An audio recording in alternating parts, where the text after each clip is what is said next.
Et puis, Isabelle, est-ce que tu peux nous dire déjà qui tu es et comment tu es arrivée ici, en fait? Alors, qui je suis? Je suis formatrice et coach maintenant, après avoir travaillé pendant plus de 20 ans dans l'horlogerie, dans la sous-traitance horlogère. J'ai une formation en micromécanique à la base. Et en tant que manager et responsable de la conduite du changement, je me suis vraiment intéressée à l'humain. Comment on fonctionnait, comment on dysfonctionnait, pourquoi on ne se comprenait pas, pourquoi quand je donnais des nouvelles informations à des personnes ou à un groupe de personnes, certaines étaient super motivées et d'autres l'étaient moins.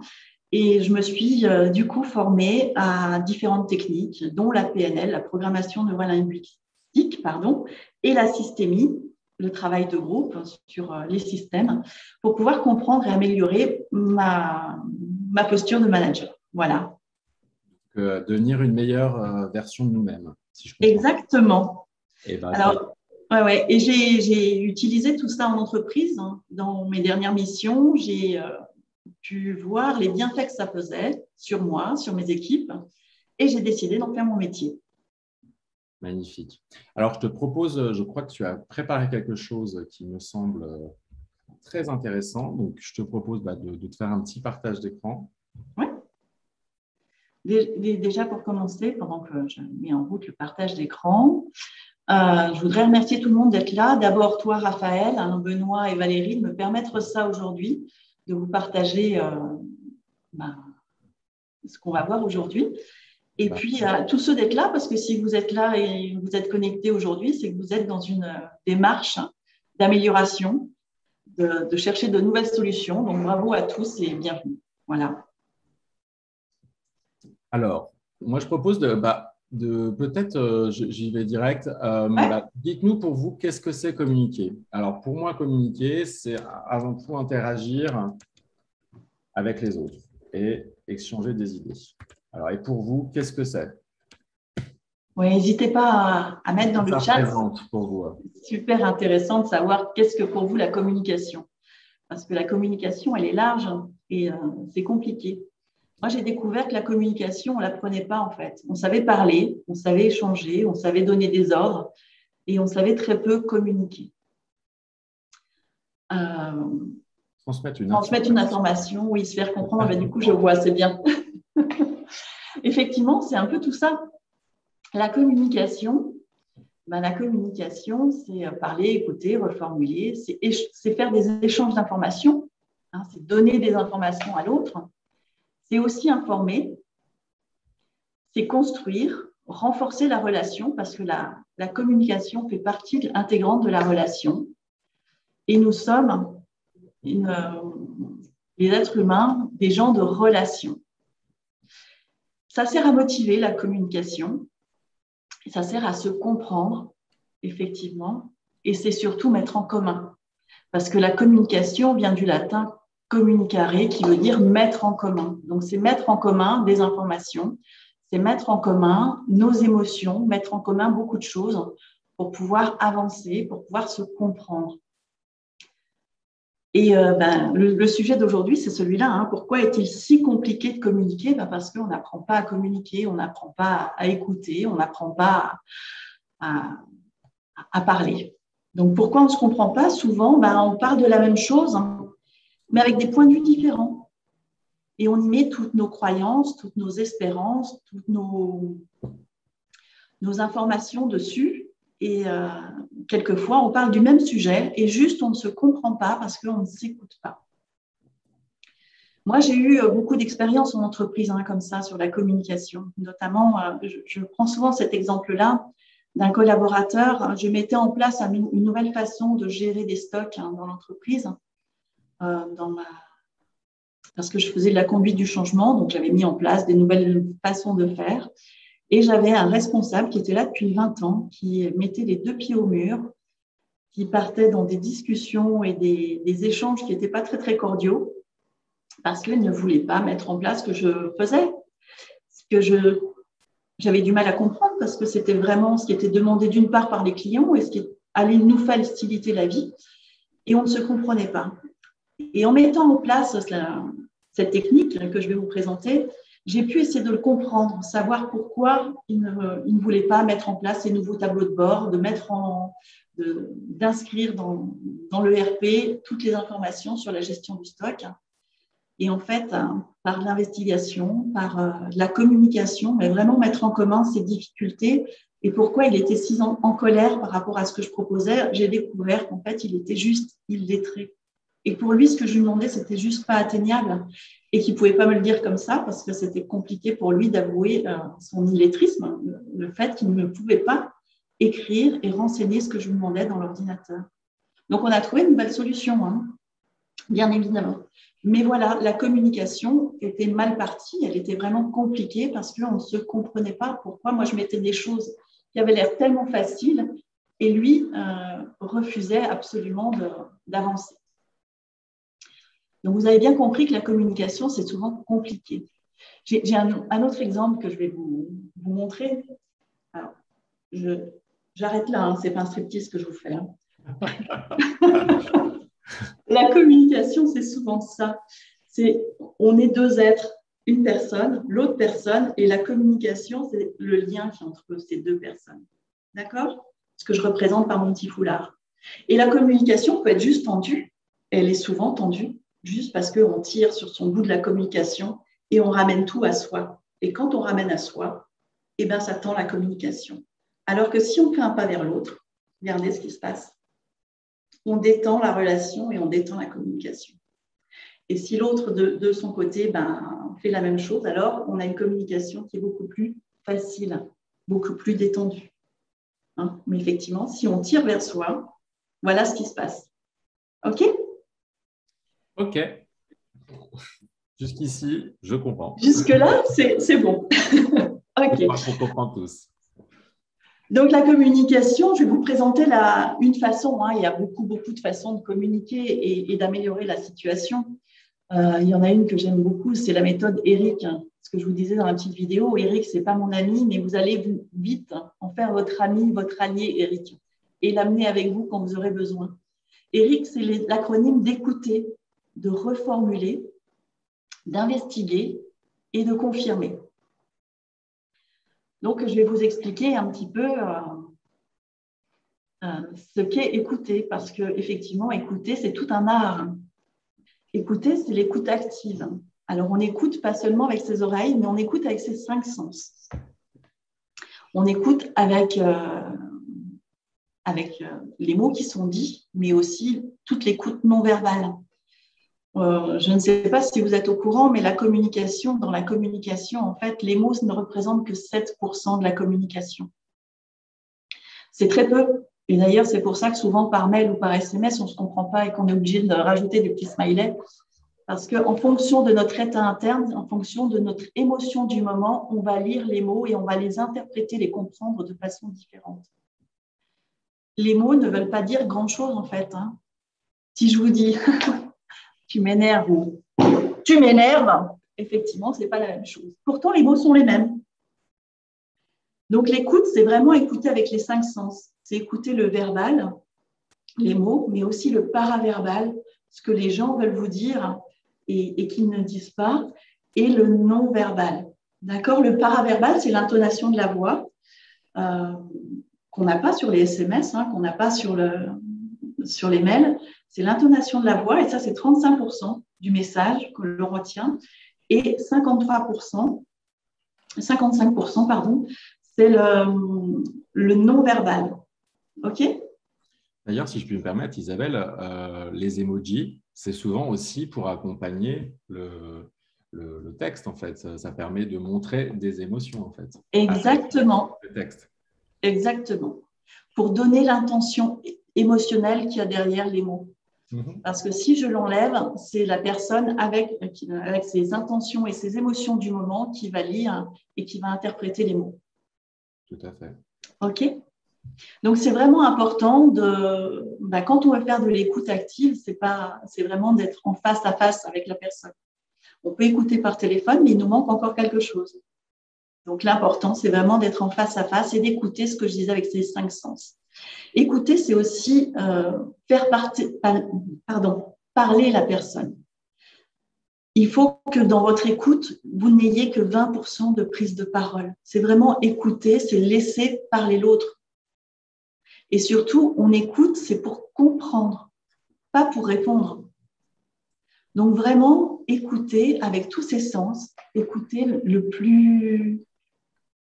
de façon vraiment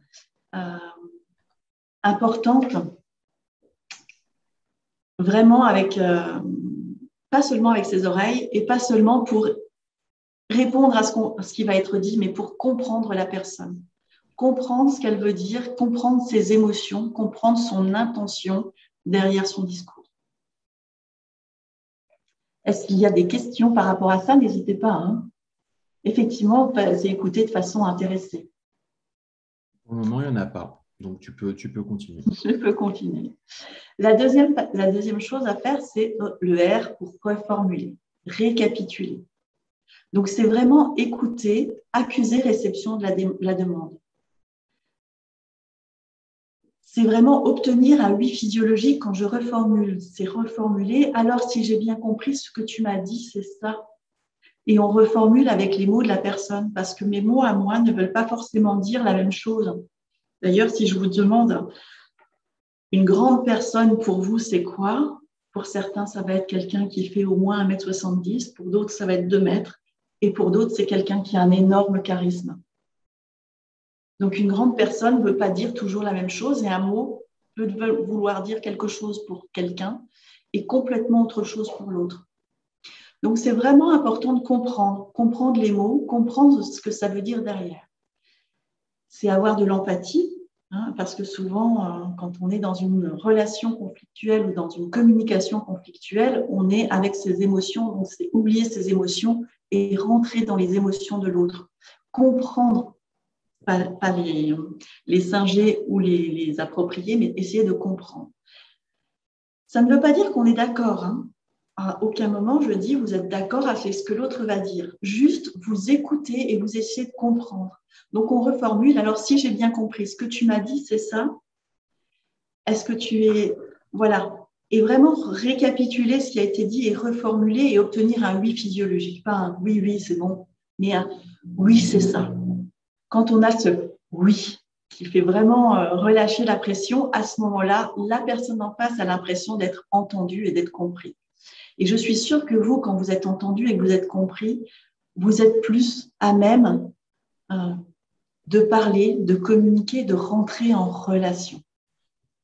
Et vos émotions, du coup, retombent, relâchent, parce que vous vous sentez écouté, vous vous sentez vraiment compris. Et le but de vraiment d'écouter et de reformuler, d'écouter avec tous vos sens, pour comprendre la personne et de reformuler, c'est de désamorcer les émotions qui ont derrière. Parce que, comme vous l'avez vu avec le foulard, hein, quand je tire vers moi, c'est que je tire parce que j'ai une émotion, j'ai besoin de me faire comprendre, j'ai besoin de donner mon point de vue, j'ai des besoins physiologiques qui sont là. Donc, tant que je ne les ai pas donnés à l'autre, tant que je n'ai pas eu accès à ces besoins physiologiques et que je ne les ai pas apportés, à ce moment-là, je vais rester sous tension. Donc, l'important, c'est vraiment de faire lâcher la pression de l'autre en désamorçant ses émotions, donc pour aller écouter et reformuler. Et une fois qu'on a fait ça, effectivement, hein, ce n'est pas toujours facile et ça peut prendre du temps. C'est d'investiguer. Une fois qu'on a eu ce oui physiologique, oui, tu m'as compris, oui, c'est ça ce que je veux te dire, oui, on est d'accord, à ce moment-là, alors, on peut aller investiguer. Investiguer, c'est questionner. C'est chercher des informations qui vont être nécessaires à l'obtention de la solution. Aller chercher une solution ensemble. Et pour ça, on va questionner. Alors, si j'ai bien compris ce que tu m'as dit, c'est ça. Qu'est-ce que tu aurais besoin à la place? De quoi tu aurais besoin? Qu'est-ce que tu voudrais? Et à ce moment-là, on va pouvoir co-construire quelque chose. Encore une fois, je ne peux ne pas être d'accord avec ce que la personne me dit. Mais tant que je n'ai pas écouté, tant que je n'ai pas reformulé avec précision ce que la personne me dit, alors je ne donne pas mon point de vue. C'est vraiment quand j'ai vraiment écouté et reformulé qu'à ce moment-là, quand il n'y a plus les émotions qui sont là, ces émotions qui bloquent la communication, alors à ce moment-là, je peux entrevoir, de dire, si j'ai bien compris ce que tu as dit, c'est ça, laisse-moi, est-ce que tu serait possible que je te donne à ce moment-là mon point de vue? D'accord? C'est ce que j'ai vu dans la première image qu'on a vue. Hein. On regarde un chiffre et un voit un 9 et l'autre voit le 6 parce que chacun campe sur ses positions, chacun est sur son point de vue. D'accord? Et quand on va essayer de comprendre l'autre, on n'est plus sur son point de vue, mais on va regarder ce que voit l'autre avec ses yeux. À ce moment-là, on peut dire effectivement, je comprends ce que tu vois. Toi, tu vois un 9, moi, je voyais un 6, et c'est pour ça qu'on n'était pas d'accord. Maintenant, laisse-moi t'expliquer. Viens voir de mon côté comment on peut voir aussi que ça peut être un 6 de mon côté. Hein, et ça ne veut pas dire que c'est un 6 ou que c'est un 9, c'est juste un chiffre. Et à ce moment-là, on va essayer de trouver des solutions. Donc, on va essayer de co-construire. Voilà, donne-moi ton point de vue, dis-moi ce que tu aimerais, dis-moi ce que tu voudrais avoir comme solution. Et à ce moment-là, je l'entends. J'entends ce que tu as besoin. Et là, je vais pouvoir argumenter. Donc, effectivement, ce que tu as besoin, c'est ça. Et on pourrait faire de façon complètement différente. On pourrait avancer d'une autre façon tous les deux ensemble. Et on va co-construire et on va essayer de se comprendre au fur et à mesure des investigations et des questionnements. Ça va pour tout le monde? Et une fois qu'on a trouvé, qu'on a investigué, on a su se comprendre et comprendre l'autre, alors à ce moment-là, on va essayer de trouver un accord, une solution qui soit gagnante. Il est hors de question de laisser l'autre personne sur son point de vue et de côté, mais juste quelquefois trouver une solution, l'avoir écouté. Déjà, ça va émerger des solutions. Parce que quand on est empli d'émotions, alors à ce moment-là, notre cerveau va créer de la cortisol, l'hormone du stress, et va réduire notre champ de vision parce que c'est un instinct grégaire que l'on a.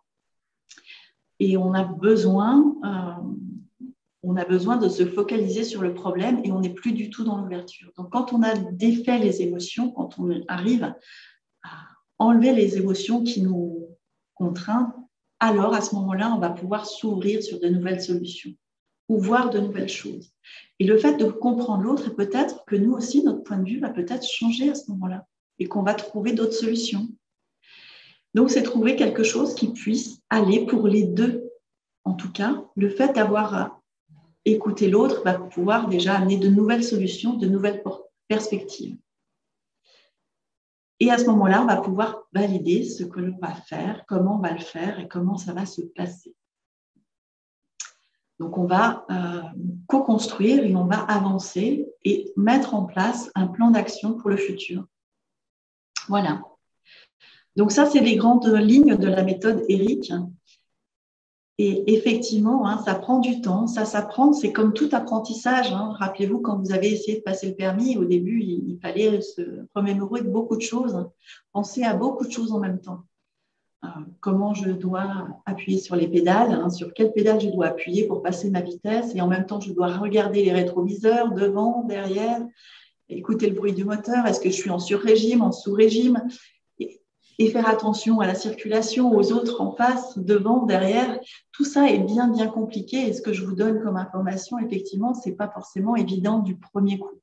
Mais Justement, peut-être, ce qui est intéressant, peut-être, Isabelle, c'est là, c'est le monde un peu idéal où je suis hyper calme et j'appelle Eric et je lui demande et je lui dis, j'applique parfaitement. Mais dans un monde pas idéal, dans un monde où je reçois un mail hyper énervant qui va me faire monter les émotions et qui me dit, oh là là, il m'énerve ou elle m'énerve, que dois-je faire? Alors peut-être, est-ce que tu arrives à nous donner peut-être une trousse d'urgence? La trousse d'urgence, oui. Alors la première des choses, c'est de prendre du recul sur la situation, de regarder ce qui va bien aussi.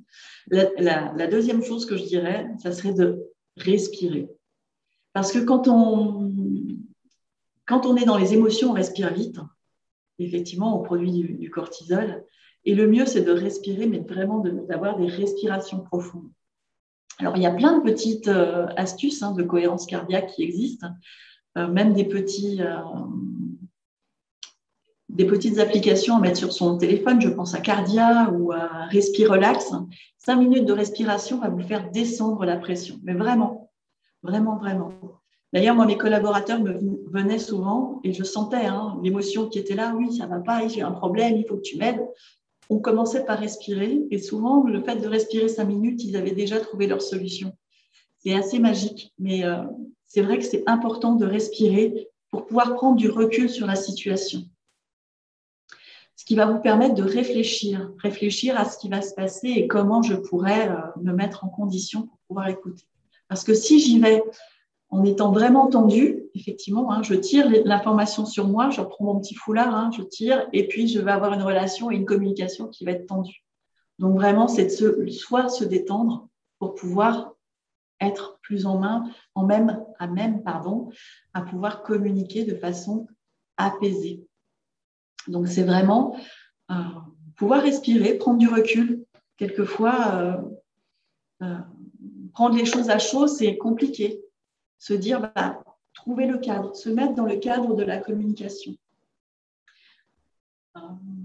Souvent, on a des conflits qui arrivent, par exemple, et on est plusieurs. Et là, se dire, écoutez, là, il y a un problème. Je sens que mes émotions, elles montent, là, où on se le dit ou on ne se le dit pas, mais est-ce qu'on pourrait en rediscuter dans 5 minutes ou dans 10 minutes ou demain, cet après-midi? On ne laisse pas passer non plus 2 jours, 3 jours, 3 semaines, parce que les problèmes, il faut les résoudre rapidement. Et en entreprise, il faut souvent aller vite. Mais quelquefois, changer de cadre aussi. Là, ici, il y a le conflit. Sortons, allons dans la salle de réunion, allons un peu plus loin, allons discuter dehors pour pouvoir accepter, calmer la situation. Ce qui nous permet de prendre juste quelques minutes pour descendre en pression, respirer. Et vous allez voir que ça va déjà aller mieux. D'ailleurs, quand on a le tract avant de rentrer sur scène, les acteurs respirent, prennent une grande respiration pour pouvoir aller de l'avant. Quand on voit les athlètes, avant d'aller pour se concentrer, pareil, ils travaillent leur respiration, c'est important. Est-ce que j'ai répondu à ta question, Raphaël? Oui, tout à fait. J'en ai d'autres, mais je te laisse continuer sur ta présentation et peut-être qu'après, on pourra… On va pouvoir discuter, mais bien sûr. Effectivement, il va falloir inviter Eric. Eric est là. Pensez à lui à chaque fois que vous avez un conflit, quelque chose à résoudre. Une conversation qui est vraiment compliquée, c'est aller vers l'autre. C'est vraiment faire le pas vers l'autre, parce que plus vous allez rester en arrière et plus vous allez camper sur vos positions et plus la communication sera tendue. Et plus l'autre personne aura envie de tendre aussi, de faire un pas vers lui, vers ses besoins. Donc, du coup, la communication va se tendre. C'est désamorcer les émotions sous-jacentes. Donc, c'est aller comprendre l'émotion. Il peut avoir une peur, il peut avoir de la colère, il peut avoir de la tristesse. Sachez que la colère, en général, les gens se mettent en colère quand leur règle n'est pas respectée. C'est quelles sont leurs règles, leurs croyances qu'ils se sont mis face à cette situation. Quand il y a de la tristesse, en général, c'est le lien, mais l'émotion, souvent, dans les conflits, c'est la colère. Et la colère, c'est une règle qui n'est pas respectée. Alors, c'est comprendre quelle est la règle de l'autre personne. Et souvent, la règle, je ne suis pas entendue, je ne suis pas écoutée, on ne m'écoute pas mon point de vue, je ne suis pas reconnue. Ça, c'est ma règle, ou c'est la règle de l'autre qui va faire que je me mets en colère.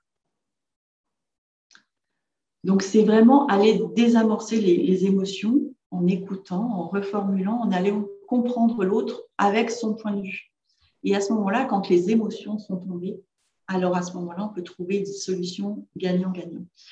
Et encore une fois, et sachez qu'Eric aime la lenteur, donc prenez le temps de discuter, prenez le temps de comprendre. Et puis, quelquefois, on amorce la discussion, on commence à comprendre les choses, on commence à comprendre l'autre, et le temps passe et dire, écoute, j'ai besoin de réfléchir à mon point de vue. Est-ce que tu serais d'accord qu'on en rediscute? Quand tu seras peut-être plus apaisé aussi, on peut proposer des choses, mais c'est toujours aller vers l'autre. Faire ce geste d'aller vers l'autre, d'aller vers l'écoute, d'aller vers sa compréhension et comprendre le point de vue de l'autre. Parce que ma carte du monde, ma vision du monde n'est pas le monde. Hein. On dit en PNL, la carte n'est pas le territoire. Effectivement, la carte, elle est plate, hein, et puis le territoire, il est plein de relief. Et pourtant, on croit voir la carte et on sait savoir où on va, mais quelquefois, quand on avance, ben, on s'aperçoit qu'il y a des reliefs, des côtes à monter, des rivières à passer. Quelquefois, on prend un chemin et puis qu'il faut savoir s'en détourner pour pouvoir aller vers son objectif. Mais garder toujours son objectif en vue, c'est important. Alors, moi, je te propose peut-être une question de David Gros. Tu peux peut-être enlever ton partage d'écran et puis on peut commencer officiellement la session des questions-réponses. J'ai une question de David Gros que je trouve intéressante. C'est « Et comment désamorcer la colère de son interlocuteur triste quand la personne ne fait qu'aboyer ?» Donc, concrètement, comment on fait quand on a une personne qui, en face de toi, hurle et comment finalement faire en sorte de aussi se protéger et de réagir à une personne qui est dans l'agressivité. Qui est dans l'agressivité, ok. Alors, j'aurais deux solutions. La première, c'est de se dire, écoute, là, tu es vraiment en colère. Je comprends ta colère, je la vois, je l'entends. Est-ce qu'il serait possible qu'on en discute quand tu seras apaisé? Je te donne un moment pour te calmer et on en discute à tel endroit, à telle heure. Et on se donne 10 minutes, un quart d'heure, une demi-heure pour vraiment s'apaiser et reprendre la discussion plus tard. Alors, il y a une deuxième solution, c'est vraiment de monter, mais vraiment là, il faut un petit peu de technique, c'est monter au même niveau sonore et de colère de l'autre personne et de redescendre, c'est d'aller chercher la synchronisation. Hein. Souvent, on se synchronise de façon naturelle, d'ailleurs, quand on est au restaurant, la personne en face de vous va prendre son verre pour boire un coup, et bien instinctivement, vous allez faire la même chose et vous allez pouvoir l'observer autour de vous, au restaurant notamment. Les gens se synchronisent quand ils sont vraiment sur la même longueur d'onde et qu'ils se comprennent. Donc, on pourrait imaginer se synchroniser avec l'autre, monter au même ton de la voix. Ça ne veut pas dire que je me mets en colère, hein, mais je prends avec la même hauteur de voix et je redescends pour refaire descendre la personne. Mais le mieux, c'est vraiment d'accueillir sa colère. Je comprends que tu es en colère. Je vois ta colère et je l'entends, tu l'exprimes. Simplement, ce n'est pas OK pour moi, parce qu'il faut se protéger aussi. Ce n'est pas OK pour moi de discuter avec quelqu'un en colère. Je te propose d'aller de te calmer 2 minutes, 5 minutes, ou si tu as besoin d'écouter, je t'écoute. Et là, vraiment, c'est d'être dans l'écoute avec Eric. C'est d'écouter la colère, de la comprendre, d'être dans l'empathie et de l'accompagner. Parce que si vous dites à quelqu'un, je comprends que tu es en colère, je vois bien que tu es en colère, déjà, elle va descendre d'un ton. OK ? Explique-moi ce que tu as à me dire, je t'écoute. Et là, on écoute, mais pour comprendre, vraiment pas pour répondre, mais pour comprendre. OK, ce que tu me dis, je comprends que tu es en colère, est-ce que tu me dis c'est ça? Oui. Il y a tout ça qui ne va pas. Ah, je comprends que tu sois en colère, vu ton point de vue. C'est vraiment d'aller comprendre la colère de l'autre. Est-ce que c'est clair? Est-ce qu'il y a d'autres questions? C'est clair. Moi, j'avais une question. Là, c'était dans le cas où finalement, on en parle bien de désamorcer des conflits. Et là, c'est dans le cas où une personne est dans l'agressivité, dans le cas où on est avec quelqu'un qui cherche des petits conflits. Enfin, j'ai envie de dire, quand on est dans la cour de récré et qu'il y a toujours un ou une qui te fait des pichenettes, comment éviter le conflit? Comment... J'étais trop pour faire ça. L'humour va bien. L'humour va bien. L'humour dans la communication peut désamorcer ces petites pichenettes. Et dans le cas où on est à la pichenette et dans le cas où on reçoit des attaques répétées mais petites. Des petites attaques répétées. Exactement. Ben là, il faut y prendre avec beaucoup d'humour. Et quelquefois, c'est d'aller en chercher. Alors, quand on sait que c'est cette personne-là et que ça vient toujours de cette personne-là ou que ça vient souvent de cette personne-là, on va dire toujours, mais qui va avoir des petites pichenettes, des petits pics là, une petite pique qui va vous agacer, c'est de prendre les devants, c'est d'en rire et c'est de prendre les devants. Tiens, tu m'as encore pas fait de petites remarques, c'est quoi ta remarque là du moment? Et en général, elle vient pas. Ou elle va venir, mais c'est de prendre de l'avance sur la pichenette qu'on va recevoir alors. Mais bien sûr, ça désamorce ou de la demander, de la réclamer.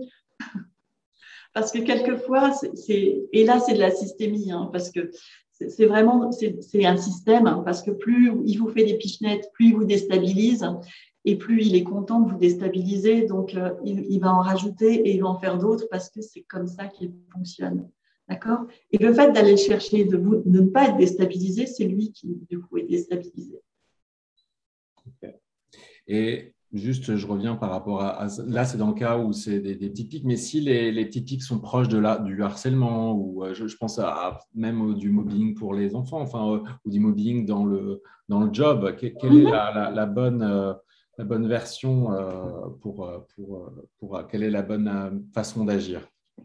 Alors, la bonne façon d'agir, ce serait vraiment d'aller en discuter avec la personne. Encore une fois, on va à l'écoute et on va avancer vers l'autre.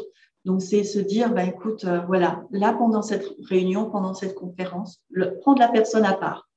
Donc, prendre la personne à part après la réunion, par exemple, hein, si ça se passe en réunion et qu'on a plusieurs petites piques qui arrivent, c'est de dire, voilà, OK, là, il s'est passé ça.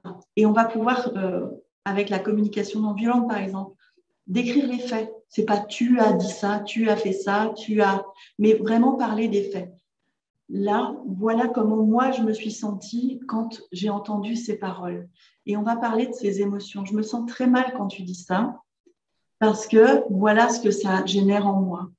Par contre, et là, on va essayer de trouver des solutions. J'aimerais que la prochaine fois, tu me parles différemment, parce que sinon, je vais être obligée soit de t'exclure, soit de te répondre, et ça pourrait être très, très désagréable aussi pour toi vis-à-vis des autres, et on pourrait rentrer en conflit, et c'est vraiment pas le but.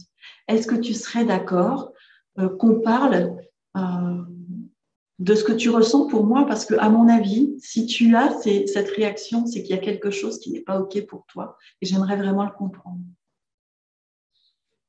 C'est un exercice de faire ça. C'est un vrai exercice. C'est un exercice. Alors, j'ai TBZ qui dit: perso, quand la méthode cool ne fonctionne pas, je la complète avec la méthode effet miroir, très efficace. Donc, être pire que l'autre, est-ce que ça fonctionne vraiment, ça? Ou être comme l'autre? Alors, être comme l'autre, ça peut fonctionner, hein, mais encore une fois, c'est-à-dire que si ça ne fonctionne pas, je vais vers l'autre et que ça ne fonctionne pas, c'est que l'autre tire vers lui. D'accord?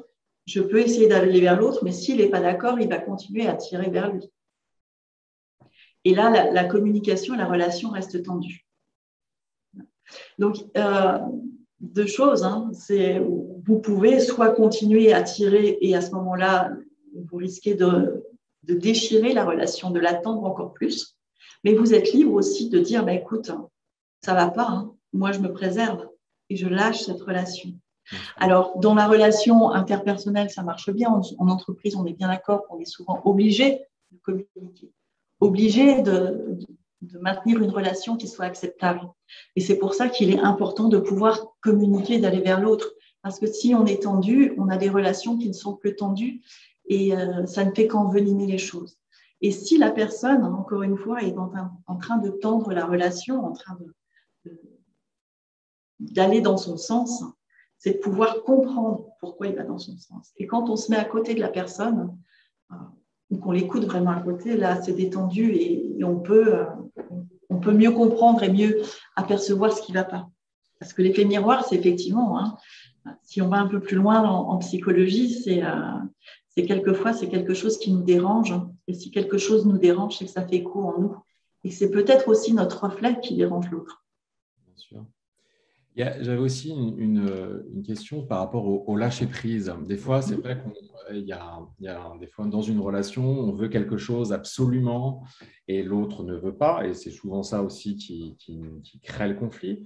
Et puis, moi, de mon expérience personnelle, des fois, je me dis, bon, c'est pas comme je souhaiterais que ça soit, mais je laisse faire parce que je lâche prise pour que les choses aussi, peut-être que tout ne m'appartient pas et que tout n'est pas, ma vision n'est pas la perfection parfaite et que je laisse à l'autre aussi le choix de vivre un autre flux. Et je ne sais pas, qu'est-ce que tu en penses de cette idée de lâcher prise? C'est effectivement une très bonne solution quand on n'arrive pas à avancer ou à voir ce qu'on veut. Hein. Notre vision du monde n'est pas le monde et puis ce qu'on veut n'est pas forcément ce que les autres veulent. Et quelquefois, il faut savoir faire des concessions et ça permet d'avancer dans le conflit, hein, dans la résolution de conflit. Je n'ai pas la solution. Je ne peux pas me mettre au-dessus des autres. Donc, vraiment, de lâcher, c'est de pouvoir amener et laisser un espace à l'autre. Et c'est de pouvoir le laisser expérimenter. Quelquefois, les gens ont aussi besoin d'expérimenter, de se tromper pour comprendre. Hein. On ne fonctionne pas tous de la même façon. Il y a des gens qui ont besoin d'expérimenter pour pouvoir comprendre qu'ils ont tort ou qu'ils ont raison d'ailleurs. Hein. Et quelquefois, il faut laisser les gens faire aussi. Et c'est important de laisser chacun son espace, hein, et de se retrouver dans un espace commun. On m'avait aussi parlé du tu et du je de souvent, et je trouve que c'est un bon moyen mémotechnique. Ouais. On m'avait dit le tu. C'est vrai. E. Oui, le tu la relation, tu la communication. Voilà. Tu as fait ci, tu as fait ça. Tu as fait ça, effectivement. À chaque fois qu'on donne un tu dans la conversation, tu as fait ci, tu as fait ça, c'est comme si on donnait un coup de revolver à l'autre. Donc forcément, qu'est-ce qu'il va faire? Il va riposter.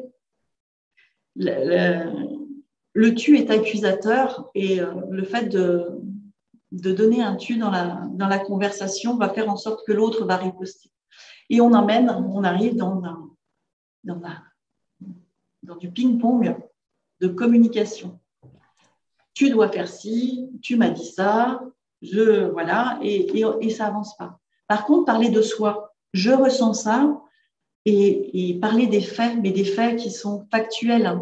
Hein. Quand quelqu'un arrive en retard, c'est tu à une réunion, qu'il a 5 minutes de retard. Si on commence par lui dire « Oh, tu as vu l'heure, tu as 5 minutes de retard », à ce moment-là, la personne ne va pas du tout dans la même dynamique que si on lui dit « Écoute, nous avions rendez-vous à 8h et il est 8h05 ». C'est sûr. Voilà. Plus responsabilisant aussi, enfin. Exactement. Eh ben, en parlant d'heure, sans transition, nous arrivons à 12h42. Moi, je voulais te remercier beaucoup, Isabelle, pour tout ce que tu nous as apporté aujourd'hui. Je pense que c'est très sympa ce Eric. Alors, je pense que c'est un bon moyen mémotechnique de se souvenir. C'est vrai qu'à chaud, c'est jamais bon on a vu qu'à chaud, c'était jamais bon de répondre, que c'était toujours bien d'appeler, de lui dire de venir. Et je te remercie en tout cas pour cet éclairage et tous ces trucs et astuces que tu as pu nous donner. Donc, merci beaucoup. Moi, je vous remercie à tous et toutes d'être toujours là. Je voulais vous informer que on continue tous nos talks avec ou sans Covid. Donc, c'est toujours la petite dose d'apprentissage malgré le midi, le lunch, malgré notre vie professionnelle parfois chargée. Donc, vous nous retrouverez sur le talk d'Isabelle en replay. Et puis, moi, je vous invite à aller, évidemment, aller voir tout ce qu'on propose. Sachez qu'on va avoir un prochain talk qui sera sur l'idée de développer notre réseau professionnel, parce que pour trouver un emploi, il y a évidemment les offres d'emploi sur JobWatch, mais il y a aussi plein de trucs et astuces à savoir pour aller rencontrer de nouvelles personnes et puis développer son réseau, parce que c'est aussi comme ça qu'on trouve un travail.